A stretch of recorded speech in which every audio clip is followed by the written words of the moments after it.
किरण, content दिया है कि यदि कोई किरण किसी रेखा पर खड़ी हो, इसका मतलब ये है कि यह एक लाइन है, इस पर यह एक किरण, यह OA एक किरण है और यह एक रेखा आपका AB पर स्टैंड है। तो इस प्रकार से बने दो आसन कोण, ये आपका दो adjacent angle, angle AOA, no इसको C कर लेते हैं, CB। तो डियर AOC या AOB, इन दोनों एंगलों का सम 180 डिग्री के बराबर होता है। Angle AOC plus angle AOB is equal to आपका 180 डिग्री। अब एक बात यह है कि why these angles are known as adjacent angle या आसन कोण इसको क्यों कहा जाता है? Because one side OA is common in both angle, hence in this way we call them क्या?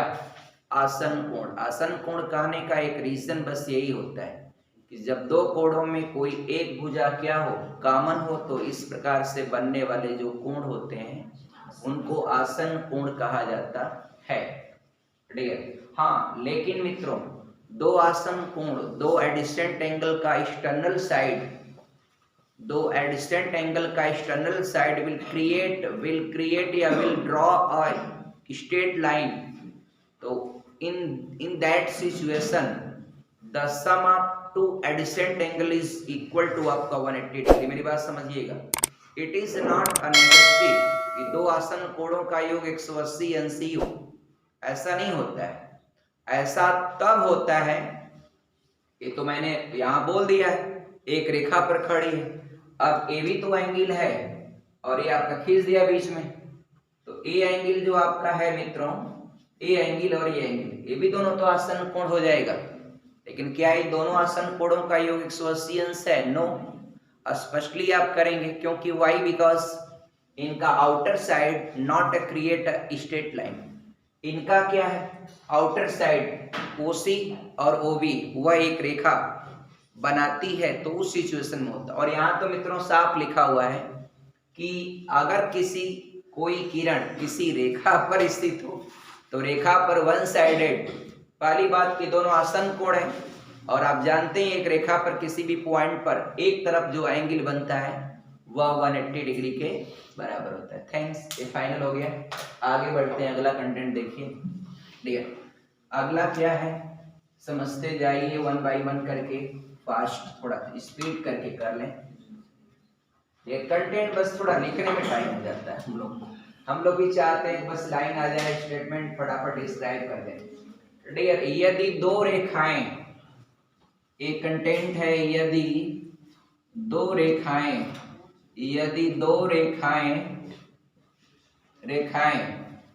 एक दूसरे को प्रतिच्छेदित करें, एक दूसरे को प्रतिच्छेदित करें, प्रतिच्छेदित करें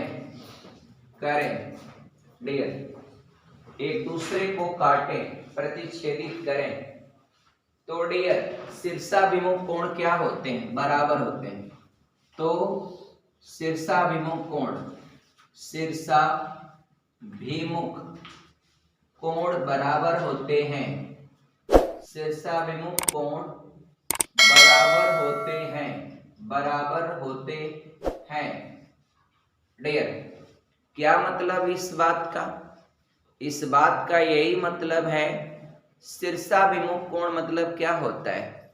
वर्टिकली अपोजिट एंगल। मित्रों यही बोलते हैं ना, वर्टिकली क्या बोलते हैं Sepra Singh? Vertically opposite angle if two line intersect to each other. अगर दो लाइन एक दूसरे को काटे, मित्रों देखिए ये दो लाइन काट दिया, एक आपका AB है और दूसरा आपका CD, both line intersect to each other at point O। अब dear in this situation two pair of vertically opposite angle will be create which? Anshika Singh बताइए। एक तो बच्ची हो जाएगा AOC, AOC का वर्टिकली अपोजिट क्या हो जाएगा? डियर सही बताए हैं, BOD। और AOB का वर्टिकली अपोजिट क्या हो जाएगा? हाँ डियर, वेरी गुड। इसी को कहते हैं दो रेखाएं एक दूसरे को किसी भी पॉइंट पर काटें तो आमने सामने के कोण जो है बराबर होते हैं, इन्हीं को कहते हैं शीर्षाभिमुख कोण। इसमें बस यही होता है, बराबर होते हैं। अब कितना होगा ये तो डिपेंड करता है उनके ऊपर। बट डियर एक पॉइंट और जानते हैं, किसी पॉइंट पर ये चारों तरफ के सभी कोणों का योग जो होता है वह 360 डिग्री होता है। उसमें फिर आपको एंगल का मिलान करेंगे, कौन सा एंगल किसका शीर्षाभिमुख कोण है तो उसको उसके बराबर भी लिख सकते हैं। तो कभी कभी बहुत सारे सवाल देंगे, अभी आपका सवाल सब आएगा आपके सामने, सब के सब आप कर लेंगे। एक एक क्वेश्चन आप करेंगे, मिटाते चलें डियर। अगला क्वेश्चन, अगला कंटेंट देखिए पहले आपका डियर, सारी चीजों को डन किया जाए डियर। कोई चीज स्पष्ट ना हो आप जरूर बताइएगा तुरंत, एडवांस डियर। एक ही बिंदु पर बने सभी कोणों का योग 360 होता है। ये तीसरा तथ्य है, एक ही बिंदु पर बने सभी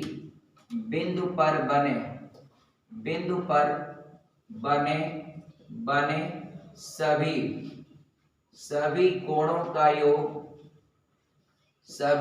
का योग मित्रों दिया है कि 360 डिग्री होता है। ये तथ्य हालांकि हम अभी बता दिए हैं। अब इसमें क्या है dear, try to understood easily dear. ये देखिए आपका O पॉइंट है, O पर एक लाइन ऐसे, एक लाइन ऐसे, एक लाइन ऐसे है, एक लाइन ऐसे, एक लाइन ऐसे। अब ये जितने भी एंगल बनेंगे, चाहे A हो या A हो या A हो या A हो या A हो, माने कोई भी एंगल बनेंगे, इन सभी एंगलों का अगर सम कर दिया जाए, जोड़ दिया जाए, तो उनका योग जो है 360 डिग्री के बराबर होता है। कितना होता है डियर? 360 डिग्री के बराबर होता है। कोई कंफ्यूजन हो तो बताइएगा डियर। आगे बढ़ते हैं, अगला तथ्य जरा देखिएगा डियर।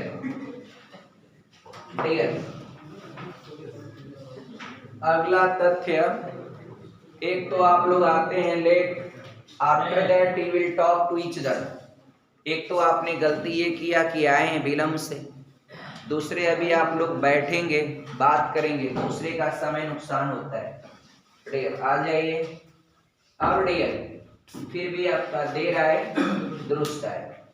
और डियर एक सीट पर 3 से ज्यादा लोग मत बैठा करें, इसका ख्याल रखें डियर।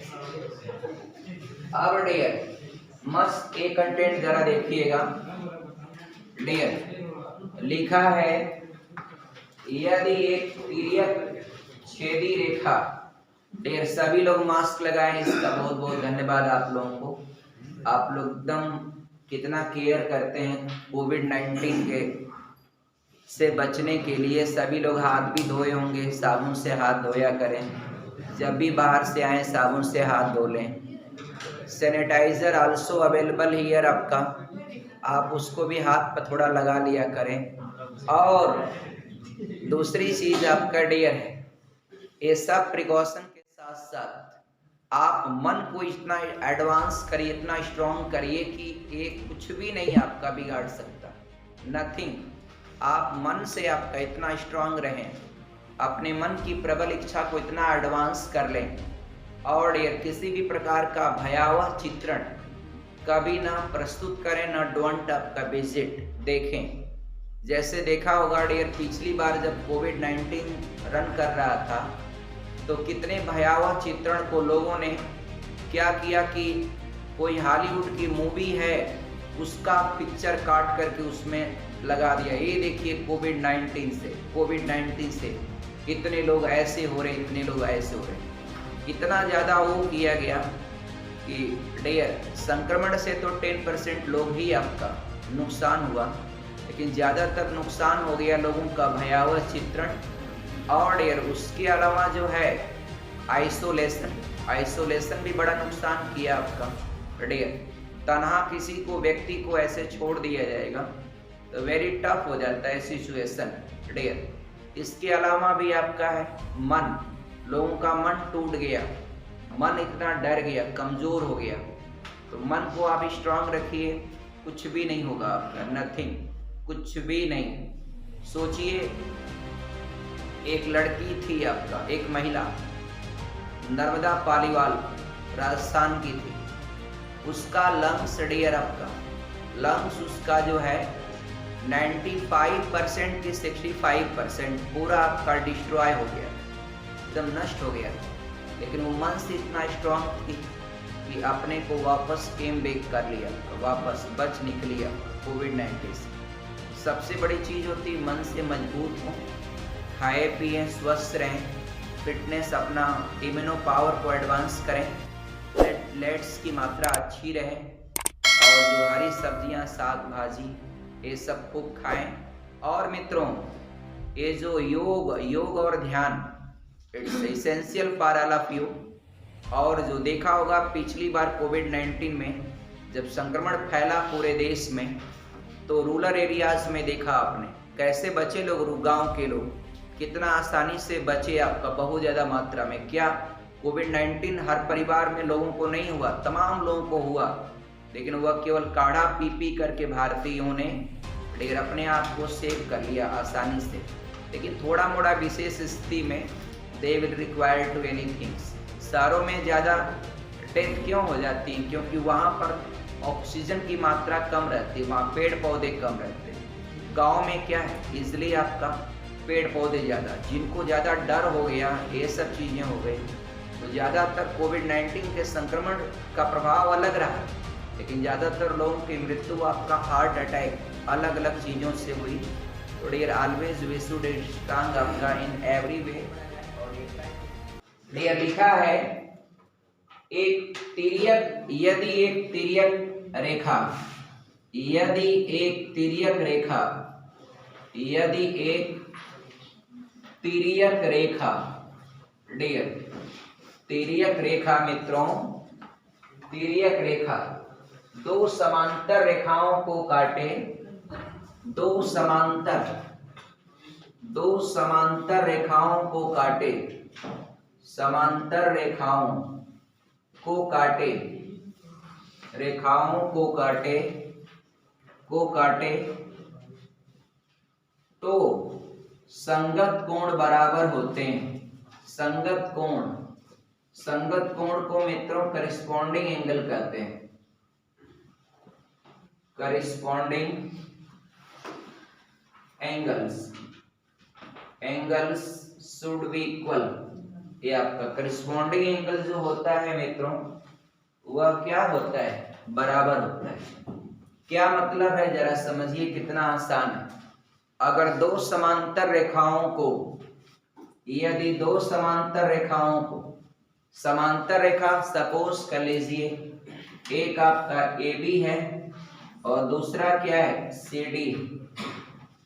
ये दो समांतर रेखाएं हैं, तो बताएगा कौन आपका, अगर कोई आपका तिर्यक रेखा transversal line intersect to each other, how many pair of corresponding angle should be create. Neetu बताइए, यदि दो समांतर रेखा को कोई तिर्यक रेखा आपका तीसरी तिर्यक रेखा काटती है, तो how many pair of corresponding angle should be create, कितना जोड़ा आपका संगत कोण बनते हैं। How many pair, how many pair, how many pair dear, 4 pair will be create, 4 pair बनता है मित्रों।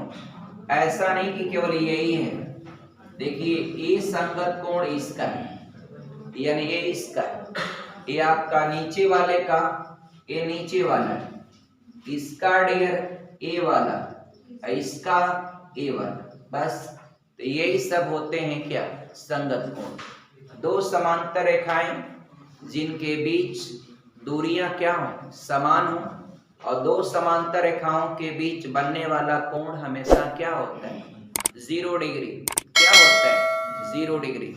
दो समांतर रेखाओं के बीच कोई एंगल का क्रिएशन होता ही नहीं एक तरह से देखा जाए तो डियर, क्योंकि वह कहीं भी जाएंगी वह कट नहीं करेगी, काटेंगी नहीं। रेल की जो पटरी होती है उसको आप कहते हैं क्या, पैरेलल लाइन। वह समांतर रेखा का एग्जाम्पल होता है डियर। और डियर एक तिर्यक रेखा जब भी काटेगी तो बनने वाले जो संगत कोण के चार जोड़े हैं, लेकिन किसका कौन संगत कोण है इसको आप समझेंगे। इसका संगत कोण ए होगा, नीचे वाले का नीचे वाला, इस वाले का ए वाला और नीचे वाले का ए वाला। अगर उसको नॉमिनेशन करें तो आप कर सकते हैं, यहाँ 2 पॉइंट दे देंगे और सभी नॉमिनेशन आप फिल कर देंगे। एक अगला तथ्य है कि एकांतर कोण का प्रत्येक जोड़ा, मित्रों देखिए एकांतर कोण का प्रत्येक जोड़ा ए क्या है, इस तथ्य को समझिएगा।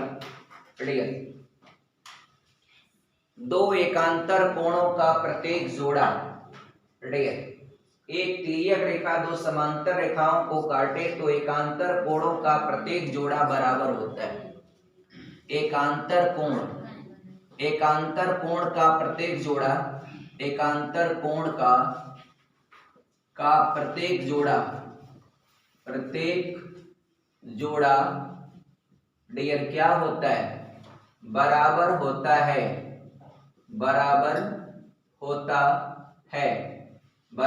होता है। फिर इस चीज को आप समझेंगे आसानी से। देखिए ये दो समांतर रेखा है, ये तीसरी तिर्यक रेखा है। तो दो समांतर रेखा को कोई तिर्यक रेखा काटती है तो दो एकांतर कोण बनते हैं। एक आपका एक कोण बनेगा तो इसका ए आपका इक्वल होता है, ए कोण इसके बराबर होता है, और जो ए कोण है वह आपका इसके बराबर होता है। तो ये दो पेयर होते हैं किसके, एकांतर कोण के। इसको एकांतर कोण को इंग्लिश में अल्टरनेट एंगल कहते हैं। अल्टरनेट एंगल आपका इंटीरियर, अल्टरनेट एंगल आपका इंटीरियर बोलते हैं ना डियर, क्या बोलते हैं इसको, अल्टरनेट इंटीरियर एंगल। चलिए वही है, अंदर है फिलहाल डियर।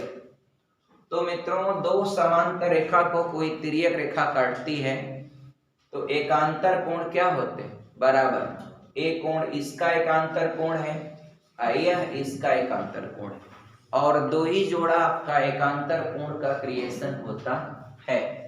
आगे बढ़ रहे हैं, अगला तथ्य देखिएगा। अगला पॉइंट है डियर, ये देखिएगा समझिएगा, दिया है डियर एक तिर्यक रेखा दो समांतर रेखाओं को काटे तो प्रत्येक ओर के अंतःकोण डियर, एक कंटेंट समझिएगा, ये दो समांतर रेखा को एक तिर्यक रेखा काटे। आपका जो समांतर रेखा है मित्रों ए बी और सी डी, ये तिर्यक रेखा काट रही, तो तिर्यक रेखा काटे तो एक तरफ के दोनों अंतःकोणों का योग, एक तरफ के दोनों अंतःकोण समपूरक होते हैं। समपूरक का मतलब होता है सप्लीमेंट्री एंगल। सप्लीमेंट्री एंगल जब दो कोणों का योग 180 अंश के बराबर हो तो वे एक दूसरे के समपूरक कोण कहलाते हैं डियर। और जब दो समांतर रेखाओं को कोई तिर्यक रेखा काटेगी तो एक तरफ के दोनों अंतःकोण, ये दोनों अंतःकोण क्या होते हैं मित्रों, समपूरक कोण होते हैं। समपूरक कोण यानी supplementary angle, if sum of two angle is equal to 180 degree, both angle are known as आपका सप्लीमेंट्री एंगल। साफ साफ समझ रहे हैं ना। और डियर देखिए ए जो है डियर दूसरे साइड की ओर, डबल लाइन मैंने खींच लिया, तो another side if will visit, तो डियर ट्राई टू अंडरस्टूड आपका if two parallel line cut by another transversal line, तो अनदर साइड आपका also two inside angle sum will be आपका 180 degree. Why, because they are supplementary angle. और supplementary angle क्या होता है मित्रों, एकदम आसान भाषा है ना। इंग्लिश के लिए कितना परेशान होते हैं लोग, करते हैं इंग्लिश सर इंग्लिश कितना आसान है डियर, है कि नहीं आपका इंग्लिश आसान? डियर आप लोगों में कौन कौन लोग इंग्लिश बोल लेते हैं डियर? डियर इंग्लिश आसानी है, कितना अच्छा इंग्लिश बोलते हैं। एमजीसी के छात्र हैं आपका बाबू? समझिए एमजीसी यहाँ अहमदाबाद में कितना बढ़िया सुमित सर हैं, अंग्रेजी बोलना सिखाते हैं एकदम। समझिए डियर बहुत मेहनत करते हैं वो बेचारे आपका, और बहुत लोगों को इंग्लिश बोलना सिखा दी। अब वो लेन देन की बात मैं नहीं करता डियर आपका, डियर वो अलग की बात है, बट इंग्लिश बोलना सिखाए। देखिए बच्चियाँ कितना इंग्लिश बोलती हैं, देखिए सब बोलती हैं। हमारे यहाँ की बच्चियाँ तो डियर आपके एकदम इंग्लिश में एकदम जो है डियर हवा की तरह बात करते हैं। और डियर मेरी बात को इतना आसानी से समझ लेती हैं, कोई भी ऐसी लड़की नहीं होगी डियर। इंग्लिश में ऐसा ही भाषा इस्तेमाल करिए जो कभी ना इंग्लिश बोलता हो समझ ले। अभी ना हो कि ऐसे ऐसे वर्ड उसमें डाल दीजिए कि बेचारा उस वर्ड का मतलब ही नहीं समझ पाए। एकदम सरल भाषा में आप बोलिए, और इतना तेज भी मत बोलिए कि उसको अंडरस्टूड ना कर पाए। एकदम उसकी फ्लुएंसी इतना सटीक हो, एक अच्छी तरलता पर हो कि आसानी से everybody can understood your language आपका dear. If you only to have practice. अब डियर मित्रों थोड़ा टाइम का अभाव होता है, इस उम्र में कितना समय है कि कहाँ आप हर चीज़ फेस करेंगे, इसलिए कुछ चीज़ों को सेल्फ इंट्रोड्यूस कर लेना चाहिए आपका। आप उस चीज़ को सेल्फ डेवलप करिए, बहुत टफ नहीं होता है। अरे डियर आपका खेलते वक्त देखिए इंग्लिश बोलने के लिए सबसे आसान मेरा अपना अनुभव है कि केवल आपके अंदर एक पॉजिटिविटी होनी चाहिए। एक पॉजिटिविटी आपका, निगेटिविटी नहीं, पॉजिटिविटी। आप खेल रहे हैं तब भी बात कर लें, चल रहे हैं रास्ते में तो भी बात कर लें। तो आप जितना आप बिना किसी हेजिटेशन के अगर आप प्रयास करते हैं, और इंग्लिश को कोई ग्रामर का सीक्वेंस ज़्यादा नहीं बनाना चाहिए। बस आप बोला तो बोला, फटाफट बोलिए, बस उसको वर्डिंग समझ में आ जाए, कॉन्सेप्ट समझ में आ जाए, इंग्लिश बोलना हो गया। ट्रांसलेशन करके इंग्लिश नहीं बोला जाता, बस आप बोलते जाइए बोलते जाइए। और जब पहली बार आप त्रुटि का तो परवाह ही नहीं करना चाहिए। आपने बोलना शुरू कर दिया तो अगर त्रुटि का परवाह नहीं किए, हेजिटेशन निकलना शुरू हो गया पराठे, फिर बाद में आप उसका करेक्शन कर लेंगे। जो चीज़ें आपका जिस सीक्वेंस की डिमांड करेंगी, शुरुआत में हो सकता है वो चीज़ें उतनी आसानी से आप प्रोवाइड ना कर पाते हो, लेकिन वह बाद में धीरे धीरे हो जाए। जो भी बच्चे हैं या बच्चियां हैं वह अंग्रेजी अगर बोलते हैं तो आप ये मत सोचिएगा कि अगला क्या समझेगा, कोई गलत हो जाएगा। हेजिटेशन आप हटा दीजिए तो आप अंग्रेजी आपका आसानी से बोल सकते हैं, है कि नहीं? आप देखिए सानी कितना पराठा इंग्लिश बोलता है, समझिए वो एकदम डियर आपका, पूछना नहीं है आपका डियर, तो डियर आपका। आप लोग देखिए बच्चियों में शिप्रा सिंह कितना अच्छी इंग्लिश बोलती हैं, very top and with fluency. कोई बात किया है? नहीं किया, बात कर लीजिए आप इंग्लिश में, एकदम तूफान की तरह बोलती डियर। आगे बढ़े डियर। आप लोग भी, कोई भी पीछे बच्चियां बैठी, हेजिटेट मत होइए। रेखा पाल ऐसे बच्चियां हैं, जूही तो समझिए सब एमएससी स्टूडेंट हैं, तो एकदम भाई अब कोई एमएससी कर रहा हो और अंग्रेजी ना बोले डियर, है कि नहीं? अब कोई बीएससी कर रहा हो अंग्रेजी ना बोले, कोई सीबीएसई बोर्ड से पढ़ा हो अंग्रेजी ना बोले, ऐसा कैसे हो सकता है डियर? इसलिए आपका अंग्रेजी आप लोग बोला करिए डियर। एक बात मैं और कहना चाहूँगा, 1 मिनट का और समय लूँगा। आप लोग अपनी जो लैंग्वेज बोलते हैं ना, उसमें वर्डिंग इस्तेमाल करते हैं इंग्लिश का ना। कोई भी व्यक्ति जो आपसे 10 मिनट बात करेगा ना, समझ जाएगा यू आर आपका talented student, you are full of talent. आपके अंदर समझ जाएगा, सब आकलन कर लेगा, यू आर वाकई में आप पढ़े हो, समझ जाएगा आपको सब कुछ। इसलिए अंग्रेजी जब भी बोलो प्योर हिंदी मत बोलो, आप कहते हैं पूरा हिंदी एकदम लाइन टू लाइन लगाए हो, नहीं, आप वर्डिंग में ज़्यादातर इंग्लिश शब्द इस्तेमाल करो। और उसके अलावा अगर आप बोल सको, आवश्यकता के अनुसार जहाँ जैसे इंग्लिश की बात होती है वहाँ पर बोलना चाहिए। और मित्रों बात मेरी सुनिए ध्यान से, अंग्रेजी बोलने के लिए एक चीज़ और आपको ध्यान देना चाहिए कि ये भाषा ऐसी है कि किसी को भी प्रभावित करना है तो आपका अंग्रेजी बोलना चाहिए। थोड़ा सा भी अंग्रेजी बोल देगा ना, वो अपना प्रभाव, इम्प्रेशन, इम्प्रेसिव लैंग्वेज है क्या आपका इंग्लिश, इम्प्रेसिव लैंग्वेज है। डे। तो कितने तो फॉरेनर से बात करते हैं, बात करते करते आपका दोस्त बन जाते हैं, क्यों? डेयर डेयर, फॉरेनरों से आपका डेयर डेयर। फॉरेन तो आपका इंग्लिश ही बोलते हैं, इंग्लिश